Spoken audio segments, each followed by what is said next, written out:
Hello everybody, welcome back to the broadcast from Space Age XL, where we're going to try and build a big base. Last time we went to Gleba, so today we're going to try and use some of that Gleba science to get some nice good stuff done.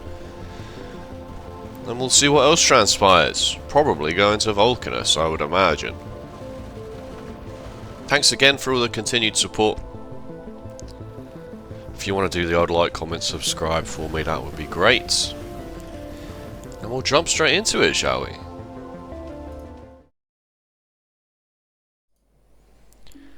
Okay, so we're back on now Vis, after getting all that Gleba stuff done.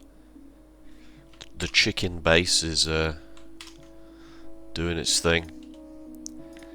While we were on Gleba, we were sort of farming quality items just with the starter ore patches plugged in with quality modules.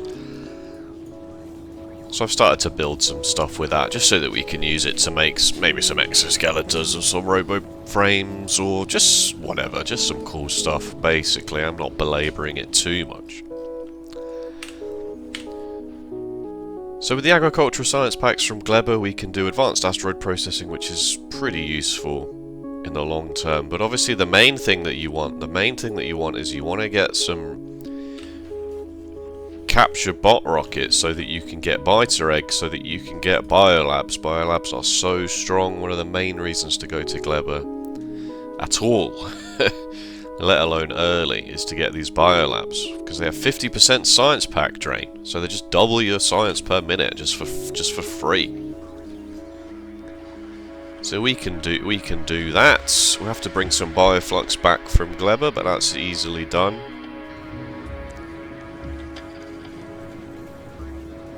There's a bit of sulfuric acid being made here. I just plugged in the old starter crude oil patch here, just two basic oil refineries, not even with the advanced recipe, because those will go into batteries, so that we can then maybe make personal roboports, and spicy laser turrets are nice because then those go into personal laser defenses, which may or may not be good. But I'm just sort of trying and seeing how it goes in the I say early game. I still consider us to be in the early game here. Okay, so let's get some cool Gleba stuff sorted, shall we?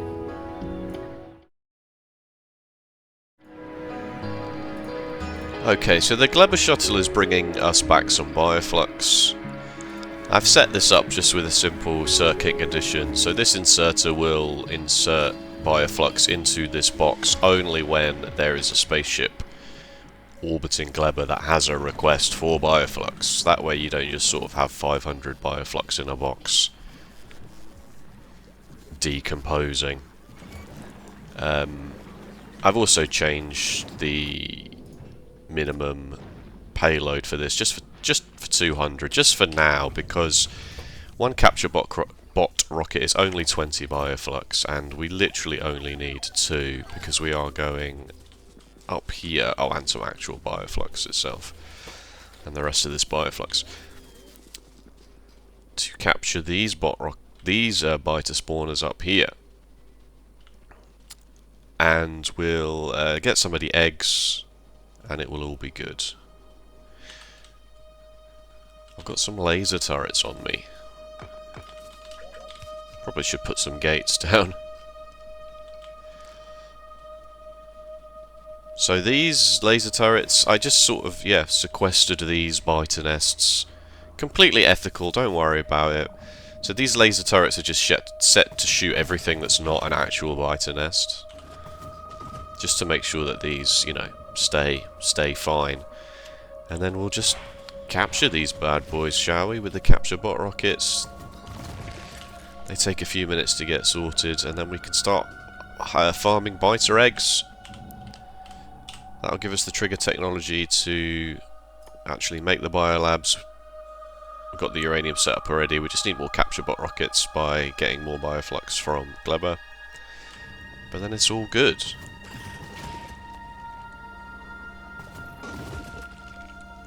Man, that's cruel. Oh, there we go. The eggs never spoil in the nest. So as long as you keep feeding the nest, these won't spoil. As soon as you take them out, they'll start their hatch timer, which is still half an hour. It's plenty long enough, to be honest. But you could just, yeah, leave half a stack of bioflux in each one, and this would last a decent amount of time. And you only need 10 eggs to make one biolab, so we'll do it like that. We'll do it like that, shall we? Alright, easy. Just bring in some of the eggs. Oh, I didn't put a radar here. Just bring in some of the eggs and some more capture bot rockets from the bioflux on Gleba, and you can make a whole bunch of biolabs, which I have done down here. I've also implemented the lab sushi, because we're going to have lots of different science types going in. We also need to output spoilage as well, so the best way I found is to do lab sushi, basically. So these 12 with quality modules in will consume 78 per minute, but with the productivity and the reduced science pack drain, this is taking us up to about 200. I should probably put another row here, shouldn't I? Yeah, I should squeeze another row in. But anyway, so the lab sushi works. Your science requests come in, and then the inserters only insert onto the input belt towards the sushi when there is less than this number of that item. So this reads the number of science on each belt, or on the total belts, I should say. If it's, and then if that number is less than 50, it inserts more. So for example, if we suddenly just change this to be 75, all of the inserters will start working until it can count 75 science on each belt, and then it will stop again.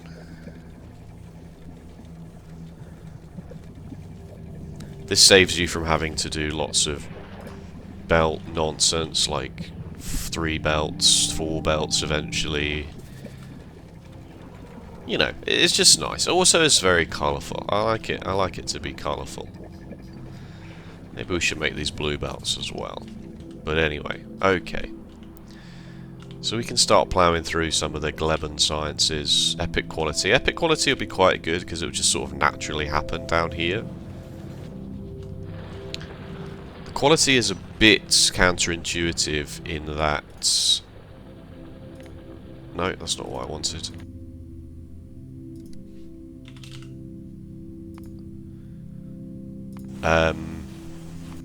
Yeah, this.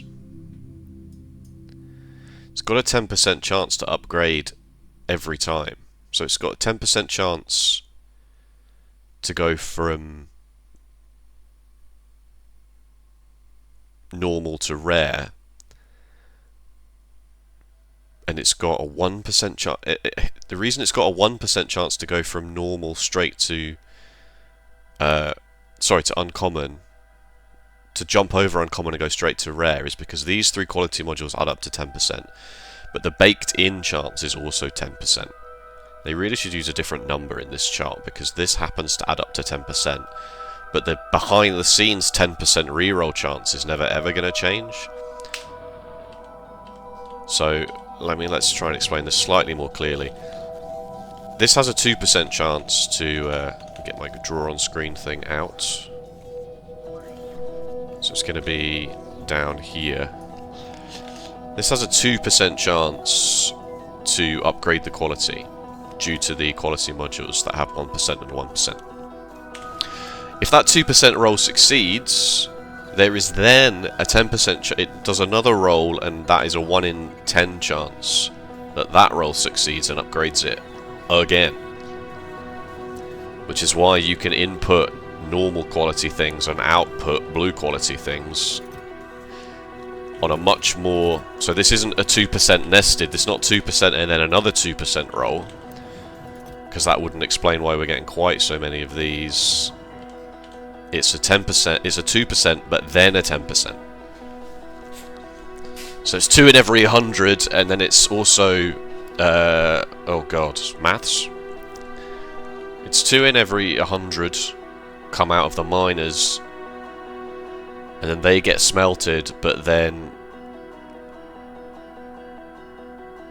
1 in every 50 of those has an upgrade chance, but 1 in every 500 normal... Oh my god, it's too complicated. It won't make much of a difference here because I'm only smelting uncommons, right? And uncommons can only jump to rares because I don't have epic quality yet. As soon as I get epic quality, any rares that come out of... any uncommons that come out of here have a 1 in 500 chance to become epic, because it's the 2 in 100 and then the 1 in 10 of those.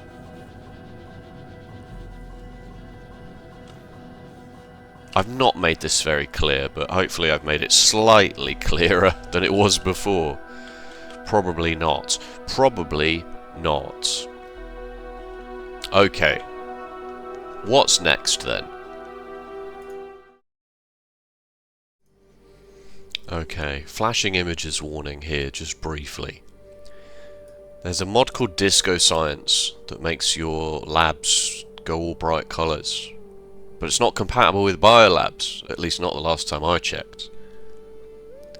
So what I've done is I've used the circuit network and the new ability to be able to send colours through to the lamps automatically to do my own Disco Science. It's not particularly good, but it is better than nothing. Alright, flashing images warning again.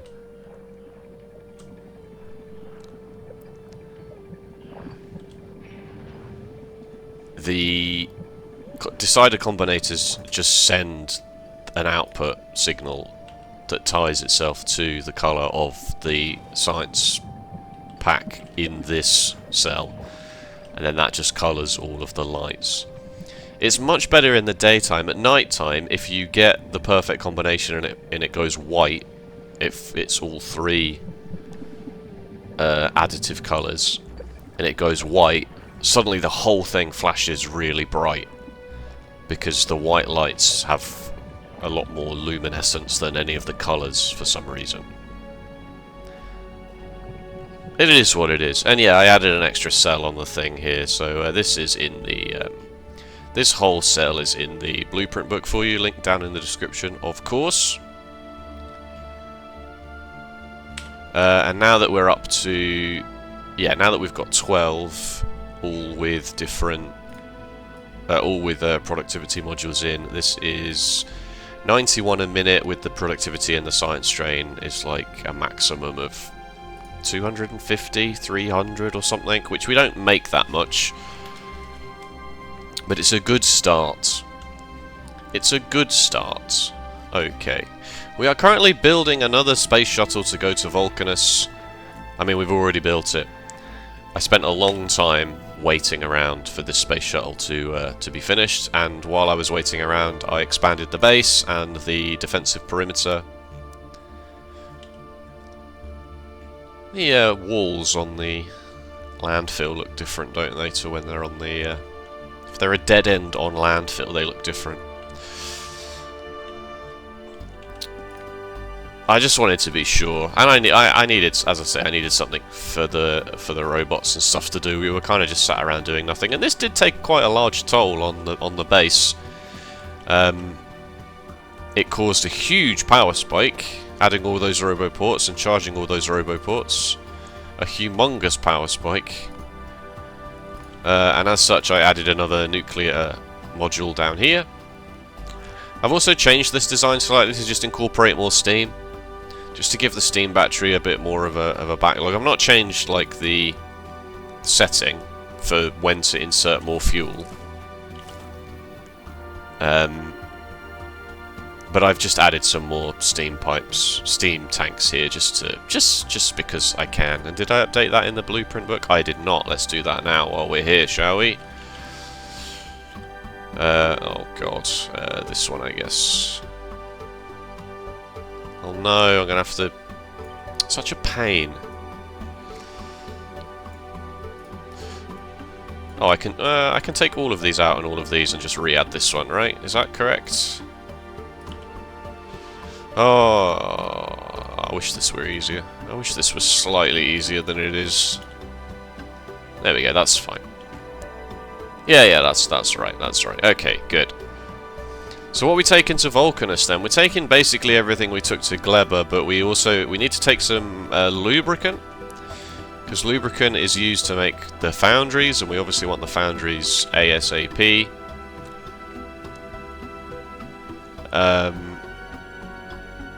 Solar panels, solar power is pretty good on Vulcanus, but I have taken some boilers and some steam turbines just because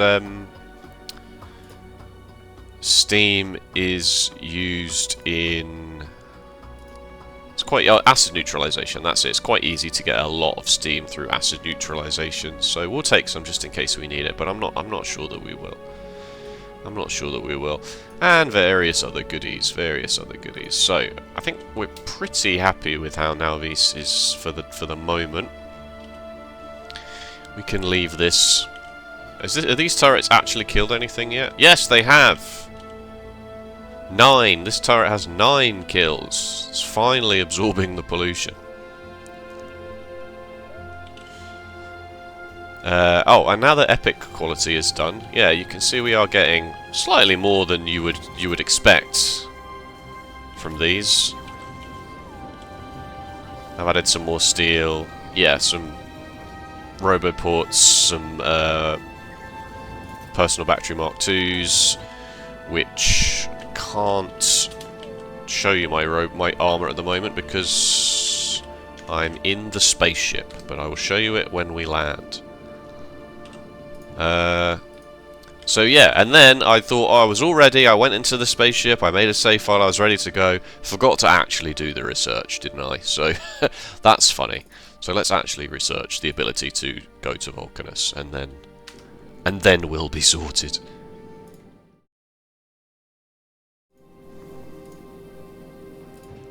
Let's go. There it is, let's go to Vulcanus, shall we? And let's turn the speed limiter off. Who cares? Let's just go as fast as possible, shall we? Get there in no time at all. I'm going to tackle Vulcanus slightly different to how I tackled Gleba. Gleba, I just wanted in and I wanted out, you know? In, fire 20% of the workforce, out. You are now a certified management consultant. Vulcanus we're going to do differently. We're actually going to go XL on Vulcanus. Because Vulcanus has a lot of really good stuff. And it's very easy to make a lot of that really good stuff.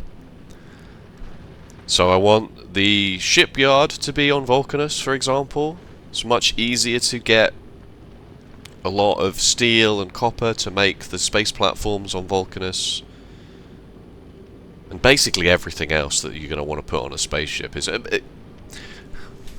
You're better off moving your mall to Vulcanus, basically. Which is irritating that we spent all of that time on Nalvis. But the sheer amount of iron, copper and steel you can make on Vulcanus just makes the mall so much better. Oh, we're there already, that was easy. Just makes the mall so much better to have on Vulcanus. And the fact that the foundries can do things like iron gear wheels directly, you can only make green belts on Vulcanus, you can make copper cable directly, you can make steel directly, you can make pipes directly. There are a lot of tangible benefits to having Vulcanus be your hub once you unlock it, or once you've got it set up at least. So let's drop down, shall we? Oh yeah, I got a couple of rare roboports, a couple of rare, 4 rare Mark II batteries. So Vulcanus seed, like, I'm pretending like I don't know, like I haven't already done this bit, but that's a lot of sulfuric acid. Okay. I'm not going to belabor this. I know that's like my favourite thing to say. Gleber, I felt the need to sort of make it a half of a tutorial at the very least, because some people still have a lot on the day of recording this. In fact, before I started recording, while I was doom scrolling on my phone, there was a lot of talk on the Factorio subreddit about the impending quality changes. And don't crush me! Don't crush me to death. And somebody, as is their right to, has made a topic. If you change quality, it will just be more Gleber, and I hate Gleber. It will just be more cycling things around, recycling / burning things you don't want. And I was like, I understand that. I do understand what you're saying there. But then so many of the comments were just like, I hate Gleber. I installed a mod to remove spoilage. I turned spoilage up to 1000%. Or 10% of the time, or whatever, whichever way around that number would go. And, far be it from me, I've harped on this before, far be it from me to tell people how they should enjoy a single-player game, but man, you'd think for some reason that Woob had, personally entered their house and deleted their Factorio save file. It's crazy. Okay, so we'll do the usual here. We'll send everything down. We'll build a rocket silo, and we'll get started. We'll get started.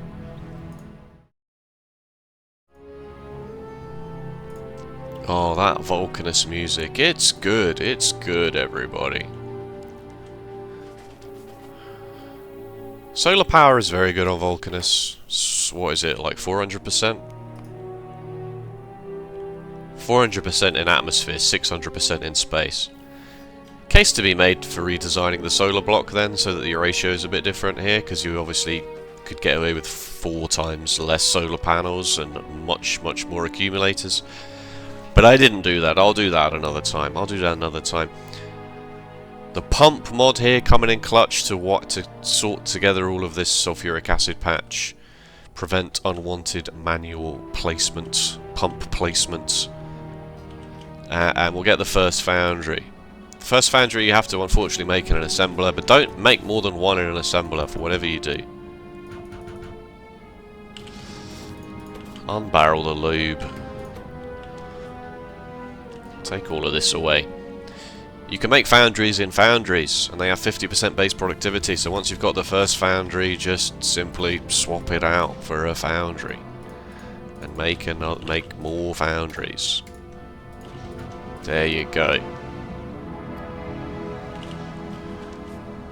I just smelted some stuff here because clearing. There's a lot of detritus here on Vulcanus. I don't have any robots on me, but let me pick up some robots just to show you. If we go outside the Roboport range here and just make a trees and rocks only deconstruction planner, there's so much crap. So much more than there is on Nowvis, which includes, some copper ore, some iron ore, some stone, some carbon, which you can't get until you actually unlock. Oh no, that's a Gleber tech, isn't it? Oh no, tungsten carbide. Yeah, so you need to unlock tungsten carbide by mining a big volcanic rock, and then you can make the carbon, and the carbon goes into the tungsten carbide itself. So you do need to be able to farm carbon, but you can get carbon from the burnt trees here at least. So in clearing this space, I got so much iron ore and copper ore that I just decided to smelt some just to save my shuttle going backwards and forwards more than it needed to. Right, so we got the first foundry. We can use that to make more foundries. So you can bring the lubricant in barrels is much better. If you don't do that, then you have to make lubricant on Vulcanus, which you can do, obviously, because you need to get heavy oil, and then... But you'll need to do simple coal liquefaction. It's just a little bit more of a headache. If you just bring some lubricant in, you can just get it done straight away. If you start off by doing this, then you'll need to bring mining drills and oil refineries and get a whole oil processing thing set up. Just bringing some barrels of lubricant Just bring in some barrels of lubricant. Okay, let's get more stuff. Let's get more stuff done. Need to find where the tungsten ore patches are. There'll never be, very rarely have I ever seen a tungsten ore patch in your starting thing. I don't think it's possible. So you do need to clear some space as well. So let's clear some space.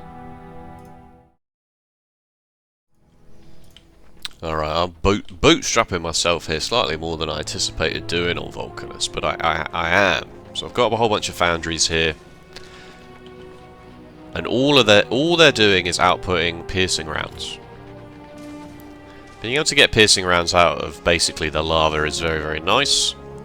We're also just using some of the spare stuff to make some of these big mining drills, which we will definitely use, for sure. But clearing space on Vulcanus is easy, mostly. I've spoken about this before in my previous series, but I'll show you again. You just need a blueprint. If you go outside of anywhere that can build, just to be sure... What the hell was that? It's fine. There must be a worm nearby. Ghost place the turret, and then you can ghost place some ammo inside the turret. You probably only need about 10 or 15. You need to strike a balance between the robots being able to put the ammo into the turret and the turret not running out of ammo during the fight. If you make this number too high, then the robots spend too long loading turrets before they build more turrets. If you make it too low, then the turrets run out of ammo halfway through the fight. So I have elected to go for, wrong blueprint book, a 7x7 grid.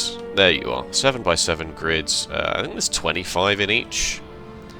And then you find the tail end of the worm, find a good space. Let's wait for it to go over here a little bit. If you do the head, the shockwave comes out like straight away and just destroys everything.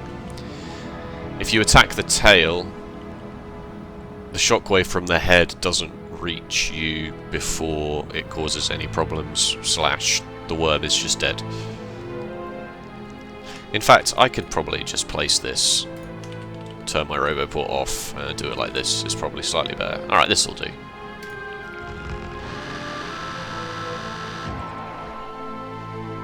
I mean, that's not very difficult, is it? And then you just Control Z and pick it all up again. That does work on medium demolishers as well. But you need to be ever so slightly more careful about it. Let me see if I can get it done in one go. The save button is your friend, of course. Is this a medium worm? I should probably just go into editor mode for this, just so I can at least find the worm, or others will be here forever. Because I'm trying to make this. The issue I had with this video is that I did so much stuff like in between save files because I was waiting for, you know, like this. This obviously took a long time to do. Building this ship took a long time to do. Oh, I should say actually, I changed the 2 rows of the steel foundries to uncommon furnaces, just because I had uncommon furnaces in here, and I thought I would use them because during the big expansion of all the roboports, and at the same time building the shuttle and refilling the space platform things, I ran out of steel. This steel belt became empty somehow. Not quite sure how. And the other thing I did was, during all of that waiting around, was this copper patch is becoming very, very empty. What the heck? This copper patch is becoming quite empty. So I replaced the efficiency modules in this mining patch with quality modules. And then siphoning off the higher quality copper. And then this copper is just the injection copper anyway. This copper is just to re-solidify the bus should we have a large demand on green circuits, because this whole green circuit build can take basically 4 red belts of copper. 5 red belts of copper, in fact. So yeah. So I should probably mention that. Alright, medium worm, where are you? I need a medium worm, please. Who up playing with their worm right now? There's far too much banter in this episode. I'm not going to have anything left to say when I record my Mahjong video later today. You're a small one. You're a huge volcanic rock. Alright, okay, we'll do it your way then. Editor check, editor check. Medium demolisher segment. Over here.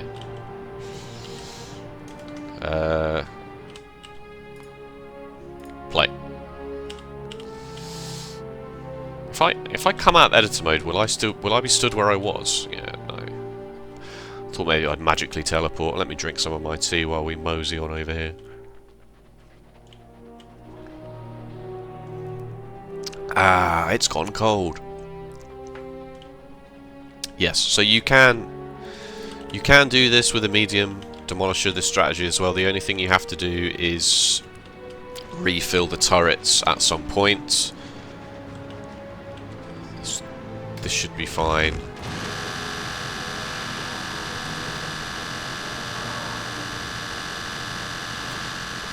No! Oh, it was so close. Flee! Flee! Oh, God.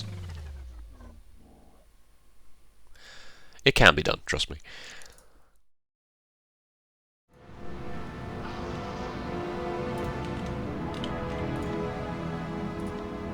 Oh God, why? Why? No, you...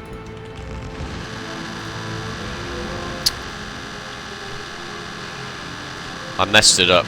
I messed it up. It can be done. I'm gonna die on this hill. I think maybe I want to try and do it without like using even distribution, because even distribution does make it a lot easier to do, because you can obviously just refill a lot of the turrets instantaneously. But I suppose if you do this, you're sort of mimicking how it would work. It's really not working for me at the moment. Do I just not have enough turrets?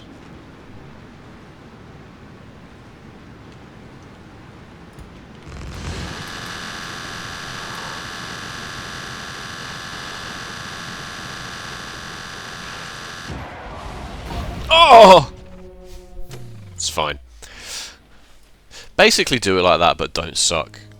Alright, so I spent my time clearing some space and also implementing the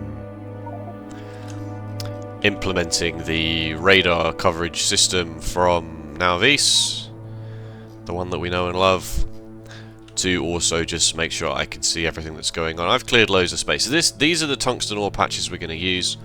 This one is especially good because it means that we don't actually need to use elevated rails to get it out. We can get it out on belts, because we can just mine. We'll have to finagle it, of course we will, but we can mine it out of here, get it over here, and then we don't need any elevated rails to get it out. Sometimes you get a tungsten ore patch that's just so ingrained in the terrain that you just cannot get it out, or at least it becomes much easier to get it out with a train. You can just mine straight into a train, for example. So yes, so this is where we're going to leave things, ready for the next episodes to be fully sorted. Because we got the tungsten, we got the space, we've got cliff explosives, one way or the other. Yes, I did install a mod to get cliff explosives on Nauvis, because I forgot to remove cliffs from Nauvis. Really. The shuttle is just sort of refilling with some of the stuff that I feel like I may need. So yeah, we want more roboports. Well, do we need more roboports, or maybe we'll just build them on Vulcanus? They're only red circuits, right? We should definitely ask for red circuits. Definitely give me red circuits, because you can get 1,000 in a rocket, and that is like at least what, 45 in one of these, right? So 10, 20 roboports. And we can expand, and yeah, so we'll mine some calcite, we'll mine some tungsten, we'll get it all done, But I do want to spend more time. I'm so slow now that I'm dead. I do want to spend more time here on Vulcanus, making things large and proper. compared to what we spent on Gleber. I just wanted Gleber out of the way, basically. So, yeah, next time we'll get Vulcanus. We'll get Vulcanus done properly, XL style. Even though the lava makes things really irritating, but we've got a decent amount of space. Like, we can build a sort of bus this way, right? A quasi bus this way, and then maybe even turn it down 90 degrees this way. And it might be worth doing things like making lots of red and green science here, maybe. But we'll see. We'll see. Alright, thank you so much for watching. If you enjoyed, please let me know with a like or a comment, and if you want to see more broadcasts from Factorio, be sure to subscribe. Blueprint book, yes, as I said, link in the description below. No major changes. The Biolab sushi, the nuclear fuel, and yeah, this turret blueprint thing, if you need it. Everything else is the same as it was. Yeah, cool. Alright, thank you so much. Take care. See you next time. Bye-bye.